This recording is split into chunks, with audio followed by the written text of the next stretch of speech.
আচ্ছা, তুমি এতগুলো টাকা কি করছো? এত টাকা মানে?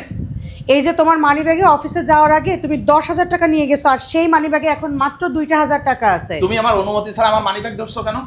আশ্চর্য! আমি তোমার বউ, আমি তোমার মানিব্যাগে ধরতে গেলে অনুমতি লাগবে আমার? আচ্ছা, তুমি কি তাহলে আমার মানিব্যাগ প্রতিদিন চেক করো? আমি কখন কয় টাকা নিয়ে আমি বাসা থেকে বের হই, আবার বাসা থেকে বাসায় আসার পরেও আবার চেক করো যে কত টাকা আছে? অবশ্যই, তোমার বউ হিসাবে তুমি কয় টাকা খরচ করতেছো, কোন কাজে খরচ করতেছো, এগুলো জানা আমার দায়িত্ব এবং কর্তব্য, ঠিক আছে?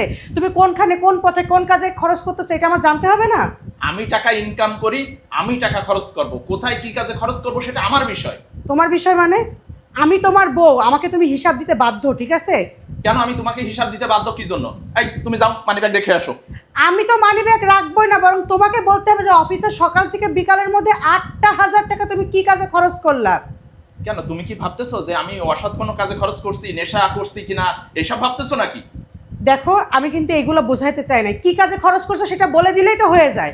মানে আমি বুঝলাম না, আমি কি কাজে খরচ করছি তা তোমাকে বলতে যাব কি জন্য? কারণ আমি তোমার বউ, এইটাই হচ্ছে কথা। কথা এত না পেঁচে তুমি বলো তো কি কাজে খরচ করছো। আম্মাকে পাঠাইছি। কি? তুমি আবার তোমার মাকে টাকা পাঠাইছো? আর মাসের শুরুতেই কতগুলো টাকা পাঠাইলা, এখন আবার 8,000 টাকা পাঠাইছো। কি তোমার মার এত টাকা কি কাজে লাগে? আম্মা অসুস্থ, ওষুধ কিনতে হবে সেই জন্য পাঠাইছি। তোমার মার তো 2 দিন পর পর রোগের অভাব থাকে না।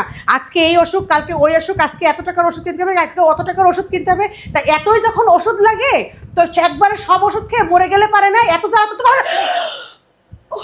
এই তুমি কি বললা? তুমি আমার গায়ে হাত তুললা? এই তুমি আমার আম্মুর মরণ চাইলা?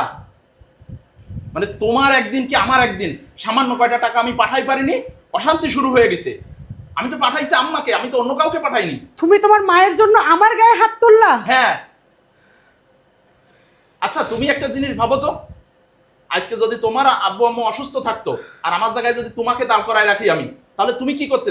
তুমি কি পারতে তোমার আব্বু আম্মুকে টাকা না পাঠায় এইভাবে থাকতে, চুপ করে বসে থাকতে? কি কথা বলো না কেন? কথা বলো। সেটা ঠিক আছে, তাই বলে তুমি আমার গায়ে এইভাবে হাত তুলবা?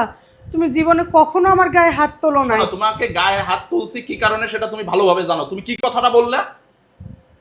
আসলে আমি রাগের মাথায় এই কথাটা বলে ফেলছি, কিন্তু আসলে আমার শ্বশুর শাশুড়িকে নিয়ে এমন কথা বলা ঠিক হয়নি। আমার